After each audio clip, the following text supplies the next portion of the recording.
Student, आपके अपने YouTube channel global science IQ में आप सभी लोगों का मैं हार्दिक स्वागत करती हूँ। तो जैसा कि आप सभी लोगों ने थंबनेल में देख ही लिया होगा, मैं दीक्षा यादव आज आपके लिए संडे धमाका की एक स्पेशल क्लास लेकर के आई हूँ, जिसमें आज हम आपको केमिस्ट्री के टॉप MCQ लगवाने वाली हूँ, जो कि नीट CBSE AIPMT के प्रीवियस ईयर पूछे हुए क्वेश्चन है। सभी क्वेश्चंस बहुत ही इंपॉर्टेंट एंड शानदार क्वेश्चन है। शायद आपने इससे पहले ऐसे क्वेश्चंस को ना ही कभी देखा होगा, ना ही कभी पढ़ा होगा। बहुत ही इंपॉर्टेंट एंड शानदार क्वेश्चन है। इसी के साथ साथ हम आपको एक बात और बता देते हैं, आज हम आपके लिए टॉप 20 MCQ लेकर के आई हूँ केमिस्ट्री से, जो कि सभी क्वेश्चंस प्रीवियस ईयर पूछे हुए क्वेश्चन है। आपको कमेंट बॉक्स में कमेंट करके बताना होगा कि आपने टॉप 20 MCQ में से कितने क्वेश्चंस राइट किए। आपको अपना स्कोर कमेंट बॉक्स में कमेंट करके बताना होगा। यदि आपने टॉप 20 MCQ में से 18 क्वेश्चंस भी राइट कर लिए, तो आप समझ सकते हो कि आपकी तैयारी इस टाइम बहुत ही बेहतरीन चल रही है। ठीक है, क्योंकि आज के क्वेश्चंस बहुत ही शानदार क्वेश्चन है। तो आप सभी लोग आज की क्लास को बिल्कुल भी स्किप मत करना, अंत तक देखना। साथ ही साथ मेरे साथ इन सभी पॉइंट को कॉपी में नोट डाउन करते हुए चलना, क्योंकि सभी पॉइंट हम यहाँ पर जो भी डिस्कस करेंगे सभी आपके लिए बहुत ही इंपॉर्टेंट पॉइंट होंगे। ठीक है, तो फिर चलिए टाइम ना वेस्ट करते हुए बात करते हैं आज के फर्स्ट क्वेश्चन पर, नजर डालते हैं बोर्ड की तरफ। उससे पहले आपने एक चीज और ऊपर लिखी देखी होगी, जो कि है टारगेट। हमने आपके लिए एक टारगेट रखा है, जिसमें आपको इस वीडियो को लगभग 100 लाइक्स करवाने पड़ेंगे। साथ ही साथ आपको 500 इसमें व्यूज लाने पड़ेंगे। 500 व्यूज यदि आपने इस वीडियो के अंतर्गत ला दिए, तो आपको ऐसी क्लास हर संडे को मिला करेगी, जिसमें सभी क्वेश्चंस प्रीवियस ईयर पूछे हुए क्वेश्चन होंगे। यदि आपने इस टारगेट को अचीव कर लिया, इस टारगेट को आपने आज कंप्लीट करा दिया, तो हम आपको 101% भरोसा दिलाते, प्रॉमिस करते हैं कि आपको हर संडे हम इसी प्रकार से संडे धमाका की एक स्पेशल क्लास लेकर के आया करूंगी, जो कि सभी प्रीवियस ईयर पूछे हुए क्वेश्चंस होंगे। ठीक है, चलिए अब स्टार्ट करते हैं आज की क्लास को। देखो, आज का फर्स्ट क्वेश्चन है, जो कि नीट 2016 का पूछा हुआ क्वेश्चन है। नीट 2016 का पूछा हुआ क्वेश्चन है कि निम्नलिखित लक्षणों में से कौन सा अधिशोषण से संबंधित है। निम्नलिखित लक्षणों में से कौन सा अधिशोषण से संबंधित है। डेल्टा G, डेल्टा H एवं डेल्टा S सभी ऋणात्मक होते हैं, या फिर डेल्टा G, डेल्टा H ऋणात्मक परंतु डेल्टा S धनात्मक होता है, या फिर डेल्टा G और डेल्टा S तो ऋणात्मक होते हैं और डेल्टा G धनात्मक होता है, या फिर डेल्टा G ऋणात्मक परंतु डेल्टा S और डेल्टा H धनात्मक होते। तो देखो, ये चीज हमने बहुत ही बारीकी से आपको पढ़ाई थी जब हमने ऊष्मागतिकी सिद्धांत के आधार पर अधिशोषण समतापी पढ़ाया था। हमने आपको देखो सबसे पहले देखो सभी क्वेश्चंस को हम बहुत ही डिटेल से समझाएंगे। ऐसा नहीं है कि हम आपको ऐसे क्वेश्चंस पहले पढ़ा चुके, थ्योरी पढ़ा चुके, तो हम आपको यहाँ पर अच्छे से ना समझाएं, डायरेक्ट ऑप्शन को बताएं, ऐसा भी नहीं करेंगे। क्योंकि मैंने कल बोल रखा था कि हम जो क्लास लेंगे संडे स्पेशल की, वो फुल एनर्जी के साथ लेंगे, प्रत्येक चीज को बहुत ही अच्छे से डिस्कस करेंगे। कहीं भी आपको ऐसा नहीं लगने देंगे कि हमने आपको डायरेक्ट ही ऑप्शन बता दिए कॉपी करके, आपको हमने बिल्कुल भी समझाया नहीं। लेकिन आपको इस टारगेट को पूरा करना पड़ेगा। जब हम आपके लिए इतना कर सकते हैं, इतनी मेहनत कर सकते हैं, तो आपका भी फर्ज बनता है कि वीडियो को थोड़ा अपने दोस्तों के साथ शेयर करें। एक बात और आप लोगों को हम बता देते हैं, आपको पता है बहुत ही जल्द एक त्योहार आ रहा है जिसका नाम है रक्षाबंधन। रक्षाबंधन पर हमने एक विचार किया, अभी से विचार आप देखो हम आपके लिए सोचते रहते हैं। हमने एक विचार किया कि आपको टॉप 50 क्वेश्चंस दिए जाएं। टॉप 50 क्वेश्चंस हम लेकर के आने वाले रक्षाबंधन के दिन, और ये क्वेश्चंस टॉप 50 तभी लेकर के आएंगे यदि आप रक्षाबंधन तक हमारे 700 सब्सक्राइबर कंप्लीट करा देंगे। यदि आपने 700 सब्सक्राइबर रक्षाबंधन तक कंप्लीट करा दिए तो हम आपसे प्रॉमिस करते हैं कि हम आपके लिए टॉप 50 क्वेश्चंस लेकर के आएंगे जो कि सभी प्रीवियस ईयर पूछे हुए क्वेश्चंस होंगे। देखते हैं कितने स्टूडेंट इस चीज को पूरा करते हैं, कितने स्टूडेंट इसके लिए तैयार हैं। हमारे चैनल से जुड़े हुए स्टूडेंट यदि लगभग एक स्टूडेंट 5 सदस्य को 5 अपने दोस्तों के साथ हमारी वीडियो को शेयर करें और उनसे कहें कि एक बार चैनल को सब्सक्राइब करें, अपने यहाँ से तैयारी करें, तब भी शायद है कि 700 सब्सक्राइबर 5 दिन में कंप्लीट हो जाएंगे। और अभी रक्षाबंधन के दिन है, यदि आप चाहते हो इस प्रकार टॉप 50 एमसीक्यू की सभी प्रीवियस ईयर पूछे हुए क्वेश्चन की क्लास चलवाना चाहते हैं तो एक बार हमारी वीडियो को अपने दोस्तों के साथ शेयर करें और 700 सब्सक्राइबर को कंप्लीट कराएं, ठीक है। तो देखो अब बात करेंगे क्वेश्चन पर। हमने आपको ऊष्मागतिकी सिद्धांत के आधार पर एक फॉर्मूला बताया था जो कि था डेल्टा जी बराबर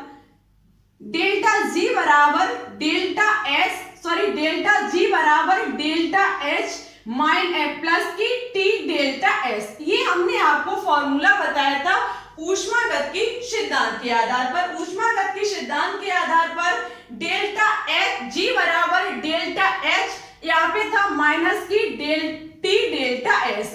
डेल्टा जी आपको पता है गिब्स ऊर्जा होती है, डेल्टा जी जो होती है वो आपकी गिब्स ऊर्जा होती है, ठीक है, गिब्स ऊर्जा होती है।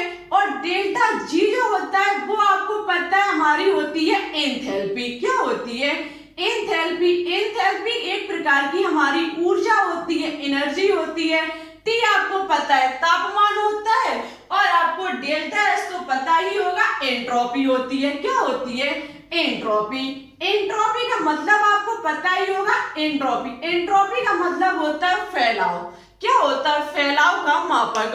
अब यहाँ पर क्वेश्चन पूछ रहा है कि अधिशोषण के लिए डेल्टा जी, डेल्टा एच और डेल्टा एस का मान कैसा होगा, किसका ऋणात्मक होगा, किसका धनात्मक होगा।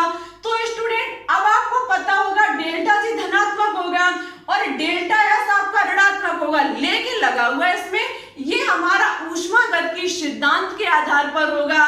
लेकिन क्वेश्चन हमें अधिशोषण से संबंधित पूछ रहा है। जब आपका अधिशोषण शब्द लग जाएगा तो स्टूडेंट यहाँ पर सभी मान जो होंगे वो चेंज हो जाएंगे। सभी मान कैसे चेंज हो जाएंगे?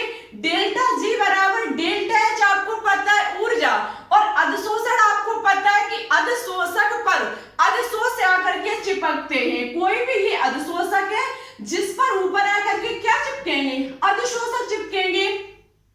सॉरी, ये है आपका अधिशोषक, ऊपर आकर के अधिशोषित चिपकेंगे। और आपको पता है जब दो पदार्थ के बीच आकर्षण होता है तो वहां से एनर्जी जो होती है वो बाहर निकलती है। जब यहाँ से एनर्जी बाहर निकलेगी मींस हमारा ऊष्माक्षेपी प्रक्रम होगा। कैसा प्रक्रम होगा? ऊष्माक्षेपी प्रक्रम होगा। जब यहाँ से ऊष्मा बाहर निकलेगी, ऊष्माक्षेपी प्रक्रम होगा, तो हमारा डेल्टा जी एनर्जी का मान कैसा हो जाएगा? ऋणात्मक हो जाएगा, मींस कम हो जाएगा। डेल्टा जी हमारा कैसा हो जाएगा? ऋणात्मक हो जाएगा। डेल्टा एच हमारा कैसा हो जाएगा? ऋणात्मक हो जाएगा। तो डेल्टा जी बराबर माइनस की डेल्टा एच हो जाएगा, ठीक है। इसी प्रकार से डेल्टा एस होगा एंट्रोपी। कहने का मतलब है जब अधिशोषक पर अधिशोष से आकर के चिपकेंगे, जब अधिशोष से हमारी खुली वायुमंडल में थे तब उनका फैलाव अधिक था, लेकिन जैसे ही वो किसी वस्तु पर आकर के चिपक जाएंगे उनके बीच का फैलाव जो होगा वो स्टूडेंट कम हो जाएगा। जैसे कि वायुमंडल में घूम रहे धूल के कण यदि चलती हुई कार पर चिपक जाएंगे तो उनका फैलाव जो होगा वो कम हो जाएगा, ठीक है। इसी प्रकार से एंट्रोपी का मतलब फैलाव होता है। डेल्टा एस का मान कम हो जाएगा, मींस हमारा ऋणात्मक हो जाएगा। तो हमारा हो जाएगा टी ऋणात्मक डेल्टा एस, ठीक है। इस प्रकार से डेल्टा जी, डेल्टा एच और डेल्टा एस सभी के मान ऋणात्मक होते हैं। किसके लिए? अधिशोषण के लिए, ठीक है। ऑप्शन नंबर ए जो होगा वो इस क्वेश्चन का राइट आंसर होगा। यदि एंट्रोपी के लिए पूछा जाता तो यहाँ पर डेल्टा एच का मान धनात्मक होता, ठीक है। क्वेश्चन को बहुत ही बारीकी से समझोगे तो कभी भी आपके एग्जाम में आपको प्रॉब्लम नहीं होगी, ठीक है। नेक्स्ट क्वेश्चन है कि कोलॉइड विलयन में आवेश खत्म करने के लिए क्या उपयोग करते हैं। कोलॉइड विलयन में आवेश खत्म करने के लिए क्या उपयोग करते हैं, ये सीबीएसई AIPMT का प्रीवियस ईयर पूछा हुआ क्वेश्चन है। इलेक्ट्रॉन, विद्युत अपघट्य, धनावेशित आयन या फिर यौगिक। तो देखो किसी भी विलयन में, वो भी विलयन हमारा कोलॉइड विलयन, किसी भी कोलॉइड विलयन में हमने आपको बोला था कि यदि आवेश खत्म करना है तो मुझे उसमें विद्युत अपघट्य को मिलाना होगा। विद्युत अपघट्य ऐसे पदार्थ होते हैं जो किसी भी चीज में घुल करके अपने आयनों में वियोजित हो जाते हैं, ठीक है, अपने आयनों में टूट जाते हैं। ऐसे पदार्थ को विद्युत अपघट्य पदार्थ कहा जाता है। तो यहाँ पर ये जो विद्युत अपघट्य पदार्थ होंगे वो किसी भी कोलॉइड विलयन के क्या कर देंगे, आवेश को खत्म कर देंगे, ठीक है। ऑप्शन नंबर बी जो होगा वो इस क्वेश्चन का राइट आंसर होगा। नेक्स्ट क्वेश्चन है, निम्न आयन में से Ve2+ किसके सम इलेक्ट्रॉनिक है। निम्न आयन में से Ve2+ किसके सम इलेक्ट्रॉनिक है। सम इलेक्ट्रॉनिक ज्ञात करने के लिए आपको क्या करना पड़ता है, इलेक्ट्रॉनों की संख्या को देखना पड़ता है। किसकी संख्या को देखना पड़ता है, इलेक्ट्रॉनों की संख्या को। तो देखो सबसे पहले आपको Ve2+ के इलेक्ट्रॉनों की संख्या पता होनी चाहिए। आपको पता होगा Ve बेरिलियम, जिसका परमाणु क्रमांक जो होता है वो 4 होता है। इसका परमाणु क्रमांक कितना होता है, 4 होता है। इस पर चार्ज लगा हुआ है 2+, मुझे निकालनी है इलेक्ट्रॉनों की संख्या। यदि मुझे प्रोटॉनों की संख्या पूछी जाती तो जितना परमाणु क्रमांक है उतनी हमारी प्रोटॉनों की संख्या हो जाती। न्यूट्रॉनों की संख्या पूछी जाती तो हम क्या करते, परमाणु भार माइनस की परमाणु क्रमांक कर देते, ठीक है। मुझे पूछी गई है इलेक्ट्रॉनों की। इलेक्ट्रॉन यदि यहाँ पर बेरिलियम उदासीन प्रकृति का होता, कोई इस पर चार्ज नहीं होता, तो हमारे जितने प्रोटॉनों की संख्या है उतनी ही इलेक्ट्रॉनों की संख्या निकल के आ जाती, ठीक है, उतनी ही इलेक्ट्रॉनों की संख्या निकल के आ जाती। लेकिन यहाँ पर चार्ज है, चार्ज भी हमारा कैसा है, 2+ चार्ज है। और आपको बताया था हमने इलेक्ट्रॉनों की संख्या ज्ञात करने के लिए आपको क्या करना पड़ता है, प्रोटॉनों की संख्या में से या फिर परमाणु क्रमांक में से यदि चार्ज धनावेशित है तो उतना ही हम घटा देंगे और यदि ऋणावेशित है तो उतना ही हम उसमें जोड़ देंगे। हमारा धनात्मक है तो 4 माइनस के कितना हो जाएगा, 2 बचेगा 2। इलेक्ट्रॉनों की संख्या 2 निकल के आ गई, किसके लिए, बेरिलियम 2+ के लिए। अब आपको यहाँ पर देखना पड़ेगा किसके लिए इलेक्ट्रॉनों की संख्या 2 निकल के आ रही है, जिसके लिए निकल के आएगी वो हमारा क्या कहलाया जाएगा, सम इलेक्ट्रॉनिक किसका, बेरिलियम का। आप देख सकते हैं H+ तो होगा नहीं, क्योंकि H+ में परमाणु क्रमांक 1 होता है, 1 भी उसने त्याग दिया तो 0 हो जाएगा। लिथियम आप देख सकते हैं, लिथियम Li3 होता है, ठीक है, Li यहाँ पर प्लस लगा हुआ है, प्लस लगा देंगे। इसका परमाणु क्रमांक कितना है, 3, चार्ज प्लस की 1 है, जितना प्लस है उतना माइनस कर देंगे, 1 बराबर हमारा कितना बचेगा, 2। इसमें भी 2 इलेक्ट्रॉन, इसमें भी 2 इलेक्ट्रॉन। बेरिलियम के जो सब इलेक्ट्रॉन ही होगा वो हमारा क्या होगा, लिथियम होगा, ठीक है। लिथियम N+ जो होगा वो बेरिलियम 2+ के लिए सम इलेक्ट्रॉन ही होगा। अब बात करते हैं नेक्स्ट क्वेश्चन पर। नेक्स्ट क्वेश्चन है कि निम्न में से कौन से क्षारीय धातु आयनों की आयनिक गतिशीलता निम्नतम है जब इनको लवणों के जलीय विलयन को विद्युत क्षेत्र में रखा जाता है। क्वेश्चन पूछ रहा है कि इनमें से जो क्षारीय धातु लिखी हुई है इनमें से किसकी गतिशीलता निम्नतम होगी जब इनको जलीय विलयन के विद्युत क्षेत्र में रखा जाएगा। तो देखो जिसका आकार छोटा होगा, जिसका आकार छोटा होगा उसमें जल योजन जो क्षमता होगी वो अधिक होगी, ठीक है। तो यहाँ पर लिथियम का आकार छोटा होगा, ऑप्शन नंबर डी जो होगा वो इस क्वेश्चन का राइट आंसर होगा। नेक्स्ट क्वेश्चन है कि सही कथन की पहचान करें, सही कथन की पहचान करें। सीबीएसई AIPMT का पूछा हुआ क्वेश्चन है। जिप्सम प्लास्टर ऑफ पेरिस को गर्म करके प्राप्त किया जाता है, तो ये बात बिल्कुल गलत है, क्योंकि जिप्सम जो है वो प्लास्टर ऑफ पेरिस को गर्म करके प्राप्त नहीं किया जाता है, जबकि प्लास्टर ऑफ पेरिस को जिप्सम को गर्म करके प्राप्त किया जाता है। जब हम प्राप्त होता है।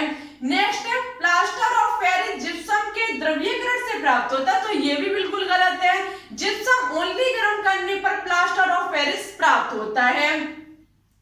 प्लास्टर ऑफ पेरिस जिप्सम के आंशिक अपचयन द्वारा प्राप्त किया जाता है, तो ये भी बात गलत है, आंशिक अपचयन द्वारा प्राप्त नहीं किया जाता है।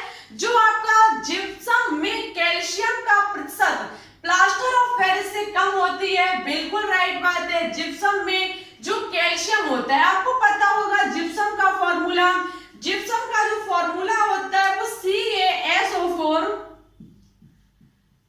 इंटू 2H2O होता है।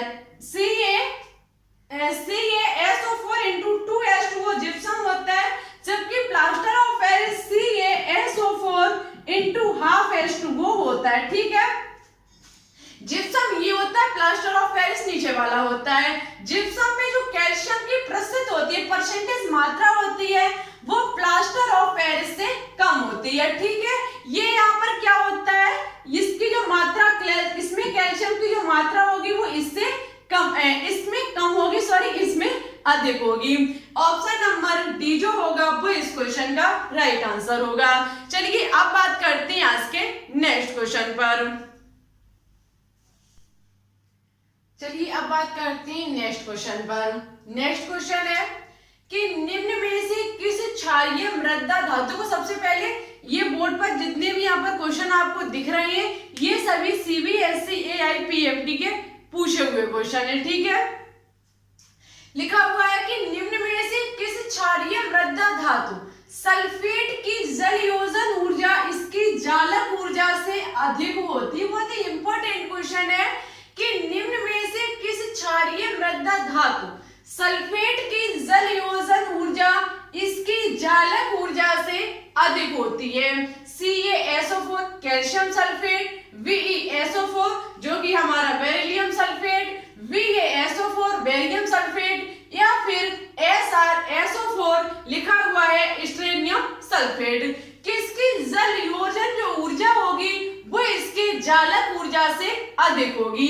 तो देखो हम आपको बता देते हैं कि क्षारीय मृदा धातुओं के जो सल्फेटों की जो जालक ऊर्जा है वो हमेशा समान रहती है। ठीक है, कैसे रहती है, समान रहती है। लेकिन क्वेश्चन जलयोजन की बात कर रहा है, तो देखो जलयोजन जो होता है वो आकार का व्युत्क्रमानुपाती होता है। कहने का मतलब है कि जलयोजन आकार के व्युत्क्रमानुपाती। आपको पता है पहले आता है बेरिलियम, ठीक है, उसके बाद आता है कैल्शियम, उसके बाद आता है बेरियम और उसके बाद आता है आपका स्ट्रोनियम। अब आपको क्वेश्चन, हमने अभी आपसे कहा कि जलयोजन आपको ज्ञात करना है, वो भी किसके लिए, जालक ऊर्जा से।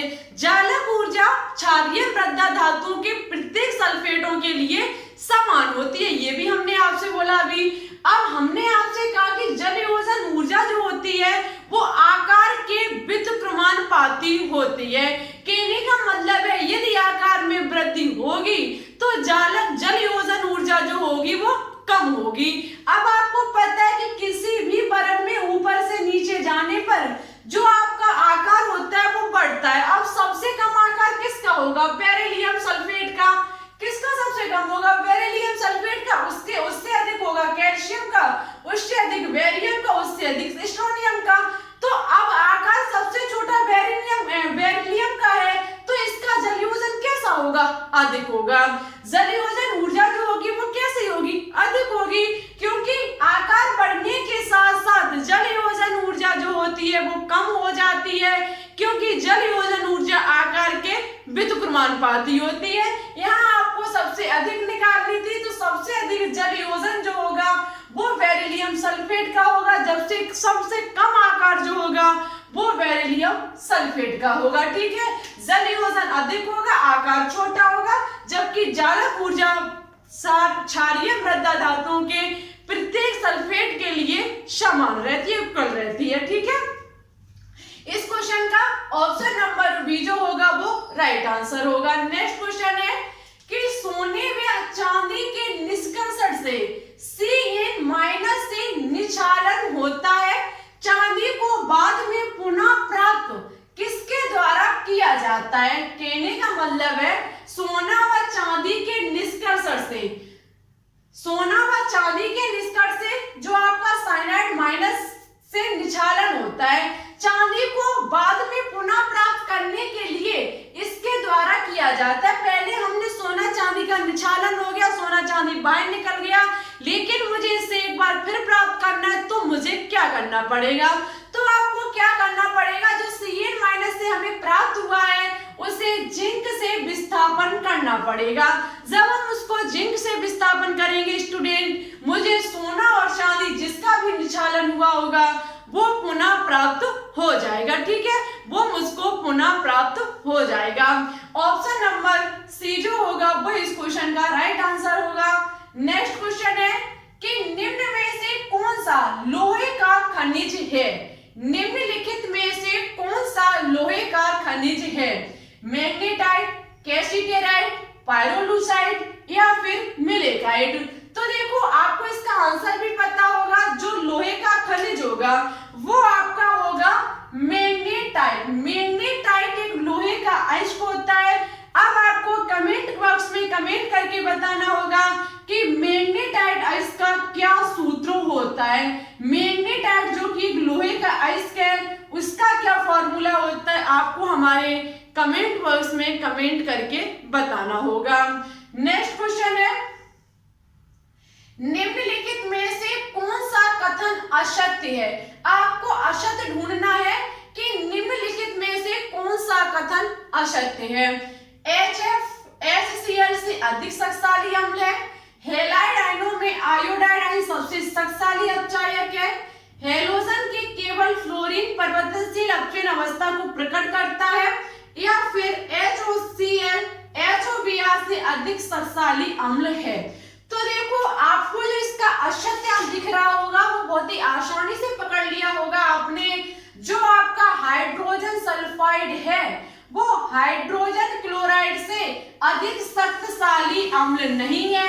आपका जो इनमें से शक्तिशाली अम्ल होगा वो होगा हाइड्रोजन क्लोराइड। हाइड्रोजन क्लोराइड की तुलना में हाइड्रोजन फ्लोराइड अधिक प्रबल अम्ल नहीं है।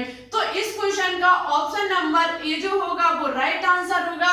लेकिन ये कथन जो होगा वो असत्य होगा। कभी एग्जाम में पूछा जा सकता है कि हाइड्रोजन फ्लोराइड जो है वो हाइड्रोजन क्लोराइड की अपेक्षा कैसा है, प्रबल है, दुर्बल है, या फिर दोनों, या फिर इनमें से कोई नहीं? तो आपका ये दुर्बल होगा, क्योंकि हाइड्रोक्लोरिक अम्ल एक प्रबल अम्ल होता है हाइड्रोजन फ्लोराइड की अपेक्षा। ठीक है, ऑप्शन नंबर ए जो होगा वह इस क्वेश्चन का राइट आंसर होगा। चलिए अब बात करते हैं आगे क्वेश्चन पर। चलिए अब बात करते हैं नेक्स्ट क्वेश्चन पर। नेक्स्ट क्वेश्चन है, ओलियम है, ओलियम है कास्टर तेल, वेट्रॉल का तेल, सदरुम सल्फ्यूरिक अम्ल, या फिर इनमें से कोई नहीं? तो देखो, ओलियम जो होता है वो सदहुम सल्फ्यूरिक अम्ल होता है। सदहुम सल्फ्यूरिक अम्ल जो होता है वो हमारा ओलियम कहलाता है। सदहुम सल्फ्यूरिक अम्ल जैसे कि आपका ये रहा H2SO4, ठीक है, जब ये क्रिया करता है SO3 के साथ, किसके साथ क्रिया करता है? SO3 के साथ, तब बनके तैयार होता है ओलियम H2H2O7, ठीक है, H2H2O7 ओलियम का फॉर्मूला होता है। ठीक है, किसका फॉर्मूला होता है? ओलियम का फॉर्मूला होता है। जब ओलियम जो आपका होता है, जब सदरुम सल्फ्यूरिक अम्ल SO3 के साथ क्रिया करता है तब ओलियम प्राप्त होता है H2H2O7। तो ऑप्शन नंबर सी जो होगा वो इस क्वेश्चन का राइट आंसर होगा। नेक्स्ट क्वेश्चन है कि प्रयोगशाला में शुद्ध नाइट्रोजन निम्नलिखित में से किस मिश्रण को गर्म करके प्राप्त किया जाता है? प्रयोगशाला में शुद्ध नाइट्रोजन निम्नलिखित में से मिश्रण को गर्म करके प्राप्त किया जाता है। NH4OH plus HCl, NH4NO3, NaCl, और या फिर NH4Cl plus NaOH, NH4Cl plus NaNO2। तो देखो, जब प्रयोगशाला में शुद्ध नाइट्रोजन प्राप्त किया जाता है तो उस वक्त क्या होता है कि जो आपकी अमोनियम क्लोराइड होती है, अमोनियम क्लोराइड जब सोडियम नाइट्राइड के साथ क्रिया करती है, सोडियम नाइट्रिक अम्ल के साथ क्रिया करती है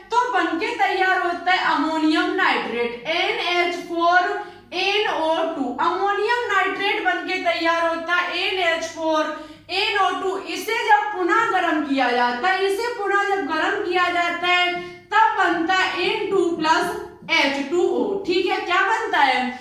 N2 प्लस H2O जल। इस प्रकार से प्रयोगशाला में शुद्ध नाइट्रोजन का निर्माण होता है ammonium chloride plus sodium nitride की क्रिया से। जब हमारा अमोनियम नाइट्रेट बनता है तब उससे फिर पुनः उसे गर्म करने पर हमें शुद्ध नाइट्रोजन प्राप्त होती है। ठीक है, ऑप्शन नंबर डी जो होगा वो इस क्वेश्चन का राइट आंसर होगा। नेक्स्ट क्वेश्चन है कि निम्न में से कौन सा सर्वाधिक अम्लीय यौगिक है? निम्नलिखित में से कौन सा सर्वाधिक अम्लीय यौगिक है? तो देखो, इनमें से जो सर्वाधिक अम्लीय यौगिक होगा वो होगा सी, पिक्रिक अम्ल। ऑप्शन नंबर सी जो होगा पिक्रिक अम्ल वो राइट आंसर होगा। अब ऐसा क्यों होगा तो हम आपको बता देते हैं कि OH समूह के सापेक्ष ऑर्थो पैरा स्थिति पर इलेक्ट्रॉन आकर्षी समूह अम्लीय सामर्थ्य बढ़ाते हैं। ये जो आपके ऑर्था और पैरा पर, ये आपके ऑर्था और पैरा पर जो जुड़े हुए हैं NO2 जो कि एक अम्लीय पदार्थ है, ये किसी भी यौगिक की अम्लीयता को बढ़ा देते हैं। ऑर्था पैरा पर जितना अधिक कोई अम्लीय इलेक्ट्रॉन लगा होगा वो यौगिक उतना ही अम्लीय कहलाया जाएगा। ठीक है, तो इस क्वेश्चन का ऑप्शन नंबर डी जो होगा वो राइट आंसर होगा। नेक्स्ट क्वेश्चन है, जब फिनॉल को ब्रोमीन जल की अधिकता में अवक्रिया कराई जाती है, जब फिनॉल को ब्रोमीन जल की अधिकता में अवक्रिया कराई जाती है तो निम्नलिखित में से कौन सा यौगिक प्रदान होता है? तो निम्नलिखित में से कौन सा यौगिक प्रदान होता है? ए ब्रोमोफिनॉल, ओ तथा पी ब्रोमोफिनॉल, 2,4 डाइब्रोमोफिनॉल या फिर 2,4,6 ट्राइब्रोमोफिनॉल। तो देखो, जब फिनॉल को ब्रोमीन के साथ गर्म किया जाता है, ये है आपका फिनॉल। ठीक है, इस फिनॉल को जब ब्रोमीन के साथ गर्म किया जाता है स्टूडेंट, वो भी H2O की उपस्थिति में, तो आपका बनके तैयार होता है 2,4,6 ट्राइब्रोमोफिनॉल। क्या प्राप्त होता है? 2,4,6 ट्राइब्रोमोफिनॉल। इसके 2 समूह पर और 4th कार्बन पर और आपके ये 6th कार्बन पर क्या जुड़ा हुआ है? ब्रोमो, इसलिए इसका हो जाएगा 2,4,6 ट्राइब्रोमोफिनॉल। किस पर जुड़ा हुआ है? फिनॉल पर। तो हमारा हो जाएगा 2,4,6 ट्राइब्रोमोफिनॉल। जब फिनॉल को ब्रोमीन के साथ गर्म किया जाता है तब मुझे 2,4,6 ट्राइब्रोमोफिनॉल प्राप्त होता है। ऑप्शन नंबर डी जो होगा वो इस क्वेश्चन का राइट आंसर होगा। चलिए अब बात करते हैं बचे हुए क्वेश्चंस पर। चलिए अब बात करते हैं नेक्स्ट क्वेश्चन पर। नेक्स्ट क्वेश्चन जो कि नीट 2016 का पूछा हुआ क्वेश्चन है कि बोरिक अम्ल एक अम्ल है क्योंकि इसके अणु, जो बोरिक अम्ल है वो एक अम्ल है, इसके अणु जल के अणु के प्रोटॉन के साथ सम्मिलित होते हैं। इसमें प्रतिस्थापक H+ होता है, प्रोटॉन देते हैं, जल से OH- ग्रहण करके प्रोटॉन देते हैं। तो देखो, जो आपका बोरिक अम्ल होता है, बोरिक अम्ल का फॉर्मूला होता है H3BO3। ये जो आपका बोरिक अम्ल होता है ये जल के साथ, बोरिक अम्ल जो होता है वो जल के साथ उत्क्रमणीय अभिक्रिया करता है। ठीक है, कौन सी क्रिया करता है? उत्क्रमणीय अभिक्रिया करता है। ये बोरिक अम्ल जल के साथ अभिक्रिया करके देता है VOH का होल ट्वाइस, VOH का whole 4 negative plus H+ ion. कौन सा आयन देगा? H+ आयन देता है, जो कि हमारा प्लस आयन आपको पता है प्रोटॉन होता है। तो जल से OH- ग्रहण करके ये जल से जो ये बोरिक अम्ल होगा वो OH- प्राप्त करके H+ आयन देगा, प्रोटॉन देगा। तो ऑप्शन नंबर डी जो होगा वो इस क्वेश्चन का राइट आंसर होगा। बोरिक अम्ल जो होगा वो जल के साथ क्रिया करके OH- लेगा, OH- माइनस को ग्रेड कर लेगा, प्रोटॉन को बाहर निकाल देगा। ठीक है, नेक्स्ट क्वेश्चन है, कांच है एक द्रव है, ठोस है, अधशीत द्रव है, पारदर्शी, कार्बनिक, बहुलक है। तो देखो कांच जो होता है वो एक अधशीतित द्रव होता है, कांच जो होता है वो एक अक्रिस्टलीय ठोस का उदाहरण है, और ये एक हमारा अधशीतित द्रव होता है। क्यों होता है?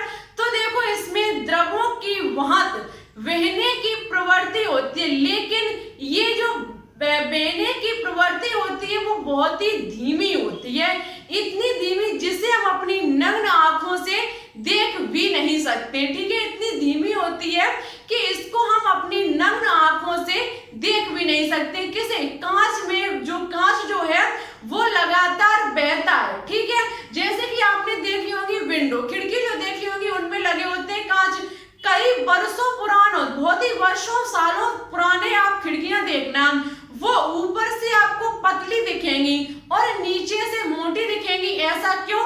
क्योंकि गुरुत्वाकर्षण बल के कारण कांच में जो होती है वो बहने की प्रवृत्ति होती है, लेकिन वो प्रवृत्ति इतनी धीमी होती है कि उसे हम अपनी नग्न आंखों से देख नहीं सकते, इसलिए कांच एक हमारा अधशीतित द्रव माना जाता है। ठीक है, ये बात बहुत ही इंपॉर्टेंट है, याद रखना। ऑप्शन नंबर सी जो होगा वो इस क्वेश्चन का राइट आंसर होगा। नेक्स्ट क्वेश्चन है, दो लवण का एक उदाहरण है, दो लवण का एक उदाहरण है। देखो सबसे इंपॉर्टेंट है, सबसे एक बात और आप लोगों से कहनी है, आप शुरुआत में हमारी एनर्जी को और अंत में आकर के हमारी एनर्जी को चेक कर सकते हैं। आप देख सकते हैं जब हम यहाँ आए थे, बोर्ड पर उतरे थे, तो हमारी एनर्जी बहुत ज्यादा थी। ये क्लास जब हमने, हम आपको सब बात बता देते हैं, ये जो क्लास हमने स्टार्ट की थी वो लगभग 11 बजे का टाइम था। 11 बजे के समथिंग ये हमने क्लास चालू की थी। बोर्ड पर जब हमारा फर्स्ट ये लिखना मैंने संडे धमाका स्टार्ट किया था, उस टाइम 11 बजे थे। ठीक है, 11 से बजने वाला है 1। मैंने आपसे प्रॉमिस किया था कि 1 बजे हम वीडियो अपलोड कर देंगे, लेकिन आप समझ सकते हैं कितना गर्मी का मौसम, और 11 बजे से 1 बज चुका है, 2 घंटे हो चुके, तब हमने 17 क्वेश्चंस पर हम आ पाए। अभी मुझे 20 क्वेश्चन कराने, और सच बात बताते हैं हम आपको कि 20 क्वेश्चंस पर जाते जाते हमारा जो एनर्जी है वो शायद बिल्कुल खत्म हो जाएगी, क्योंकि आप फिलहाल तबीयत मेरी अभी ठीक नहीं है पूरी तरीके से, तो हम बहुत ही, ये समझ लीजिए जबरदस्ती इस क्वेश्चंस को करा रहे हैं, क्योंकि मैंने बोला है कि हम 20 क्वेश्चन कराएंगे, तो मुझे कुछ भी करना पड़े, चाहे मुझे यहाँ पर शायद है खुद बेहोश होकर क्यों ना गिर पड़े, लेकिन मुझे आपको 20 क्वेश्चंस कंप्लीट कराने हैं। आपको पता होना चाहिए एक बंद रूम में हम ये वीडियो बना रहे हैं। ठीक है, ना यहाँ कोई पंखा चल रहा है, ना हवा की एक यहाँ पर कहने का मतलब है तिनका भी नहीं उड़ के आ सकता है। मेरे पास कोई हवा की, हमारे पास कोई व्यवस्था नहीं है। व्यवस्था तो बहुत सारी, लेकिन हम उसे यूज नहीं कर पाएंगे। यदि हम फैन को यूज करेंगे, पंखे को यूज करेंगे, तो आपके पास आवाज आएगी। ठीक है, और हम आपके लिए सब इतना करते हैं क्योंकि आप लोग एक बार ट्राई करके देख लेना, बंद रूम में लगभग आप 3 घंटे रह करके दिखा देना इस गर्मी के मौसम में, तो हम आपको बहुत बड़ा, कहने का मतलब है जब आप स्टडी करो तो बिन पंखे की स्टडी करके मुझे दिखा देना, 3 घंटे हम आपको मान जाएंगे। और हम जब आपको वीडियो बनाते तो 3 घंटे बिन पंखा के रहते हैं। साथ ही साथ ये भी हम आपको बता देते कि हम 3 वीडियो अपलोड करते, तीनों वीडियो बिन पंखा के, ये मान लीजिए 24 घंटे में हम लगभग 10 घंटा गर्मी में रहते हैं, ओनली आपके लिए। ठीक है, खुद के लिए नहीं रहते, आपके लिए रहते हैं। तो आपका इतना तो फर्ज बनता है कि वीडियो को थोड़ा अपने दोस्तों के साथ शेयर करें। ठीक है, जब हम इतना करते हैं तो आप भी थोड़ा हमारे साथ कुछ सोचिए, वीडियो को थोड़ा शेयर कीजिए। देखते हैं आप सभी लोग आज हमारे इस पसीने को कितना समझते हैं, आप हमारे द्वारा ये निकल रहा पसीना आपके लिए कितना आप इसके बारे में सोचते हैं, कितना वीडियो को शेयर करते हैं। ठीक है, तो देखो द्विव लवण एक उदाहरण है ब्लीचिंग पाउडर का, K4FeCl6 का, हाइपो का या फिर पोटास एलम। तो द्विव लवण का जो यहाँ पर उदाहरण होगा वो हमारा पोटास एलम होगा। पोटास एलम मींस फिटकरी जो होगी वो एक हमारा द्विव लवण होता है। ठीक है, क्या होता है? द्विव लवण होता है जिसका फॉर्मूला K2SO4 Al2SO4 का होल थ्राइस, SO4 का होल थ्राइस इंटू 24H2 वो होता है। ये फिटकरी पोटास एलम का फॉर्मूला होता है K2SO4 Al2SO4 का होल थ्राइस into 24H2O। ठीक है, देखते हैं नेक्स्ट क्वेश्चन को। नेक्स्ट क्वेश्चन है, निम्नलिखित में से किसकी संरचना ग्रेफाइट के समान है? निम्नलिखित में से किसकी संरचना ग्रेफाइट के समान है? Bn की, B की, B4C की या फिर B2H6 की? तो देखो यहाँ पर जो ग्रेफाइट के समान संरचना होगी वो होगी Bn की। Bn होता है आपका बोरोन नाइट्राइड। बोरोन नाइट्राइड की जो संरचना होगी वो होगी समतलीय षटकोणीय। कैसे होगी? समतलीय षटकोणीय, जो कि हमारी ग्रेफाइट की एक संरचना होती है। तो ये इसका ऑप्शन नंबर ए जो होगा वो राइट आंसर होगा। चलिए अब बात करते हैं नेक्स्ट क्वेश्चन पर, ज्यादा टाइम ना लेते हुए, क्योंकि मेरे पास भी इतनी एनर्जी नहीं रही जो हम आपसे ज्यादा बातें कर सकें। बात करेंगे बचे हुए 3 क्वेश्चंस पर। चलिए अब बात करते हैं आज के बचे हुए 3 क्वेश्चंस पर। आज फर्स्ट क्वेश्चन है क्वेश्चन नंबर 18 कि निम्नलिखित में से वर्ग 13 के तत्वों में परमाणविक त्रिज्याओं का कौन सा क्रम सही है? निम्नलिखित में से वर्ग 13 के तत्वों में परमाणविक त्रिज्याओं का कौन सा क्रम सही है? आपको इनमें से कौन सा क्रम सही होगा सबसे पहले हम आपको बता देते हैं, ये नीट 2018 का पूछा हुआ क्वेश्चन है। ठीक है, नीट 2018 का ये पूछा हुआ क्वेश्चन है। इसका कौन सा ऑप्शन राइट होगा आपको हमारे कमेंट बॉक्स में कमेंट करके बताना होगा। शायद ये क्वेश्चन हम आपको पहले भी बता चुके हैं। ठीक है, इसलिए आपको इसका आंसर हमारे कमेंट बॉक्स में देना होगा। नेक्स्ट क्वेश्चन है, कांच हाइड्रोजन फ्लोराइड से अपक्रिया कर उत्पन्न करता है। कांच हाइड्रोजन फ्लोराइड से अपक्रिया कर उत्पन्न करता है। देखो कांच आपको पता है होता है सिलिकॉन। SiO2 जो आपका सिलिकॉन होता है, जो आपका सिलिकॉन होता है, ये क्या करता है? हाइड्रोजन फ्लोराइड के साथ क्रिया करके, हाइड्रोजन फ्लोराइड के साथ क्रिया करके सिलिकॉन टेट्राफ्लोराइड देता है। क्या देता है? Silicon tetrafluoride. सिलिकॉन टेट्राफ्लोराइड देता है। और आपका जो आपका H2O होता है, सॉरी, जो आपका H2O होता है वो बाहर निकल जाता है। ठीक है, यहाँ पर क्या होता है, सिलिकॉन जो होता है वो हाइड्रोजन फ्लोराइड के साथ क्रिया करके सिलिकॉन टेट्राफ्लोराइड देता है और जल जो होता है वो बाहर निकल जाता है। चलिए बात करते हैं, और तो इस क्वेश्चन का जो ऑप्शन नंबर बी होगा वो राइट आंसर होगा। अब हम अपने टारगेट तक पहुंच चुके हैं। अपना लास्ट पॉइंट हम जो मेरा उद्देश्य था, जो हम आपको कराना चाहते थे, वो हमने कंप्लीट कराया। नेक्स्ट और लास्ट क्वेश्चन पर बात करेंगे कि निम्न में से कौन सी दवा एक पीड़ाहारी है, मींस दर्द निवारक है। पीड़ाहारी का मतलब है दर्द निवारक है। इनमें से कौन सी दवा पीड़ाहारी है? पेनिसिलिन है, स्ट्रेप्टोमाइसिन है, क्लोरोमाइसिन है या फिर नोब्लिजिन है? तो देखो, जो ये भी नीट का पूछा हुआ क्वेश्चन है, याद रखना, ये नीट का प्रीवियस ईयर पूछा हुआ क्वेश्चन है कि कौन सी दवा पीड़ाहारी है, दर्द निवारक है। तो आपकी जो नोब्लिजिन होगी, ये जो नोब्लिजिन जो होगी वो एक पीड़ाहारी दर्द निवारक दवाई होगी। ऑप्शन नंबर डी जो होगा वो इस क्वेश्चन का राइट आंसर होगा। आई होप, मुझे उम्मीद थी अपने आप पर कि हम आपके जो 20 क्वेश्चंस लेकर के आई हूँ प्रीवियस ईयर, इन सभी को हम कंप्लीट कराएंगे। चाहे कितनी भी गर्मी क्यों ना हो, कुछ भी हो, हम जो कहेंगे वो करके दिखाएंगे। लेकिन आप सभी लोग अपने वादे को पूरा नहीं करते। आप सभी लोग से हम जो कुछ भी कहते हैं आप कभी उसे पूरा नहीं करते हो।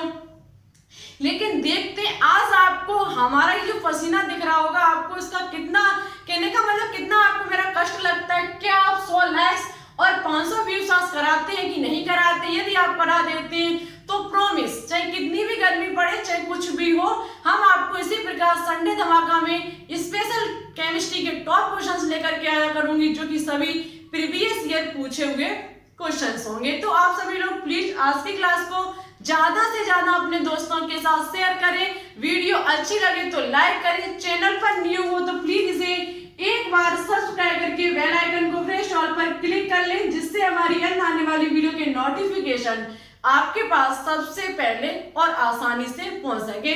ज्यादा कुछ ना कहते हुए एनर्जी जो है वो मेरी अंदर की सारी समाप्त हो चुकी है, क्योंकि गर्मी के मौसम में एक बंद कमरे में लगभग 3 से 3.5 घंटे मुझे हो चुके हैं।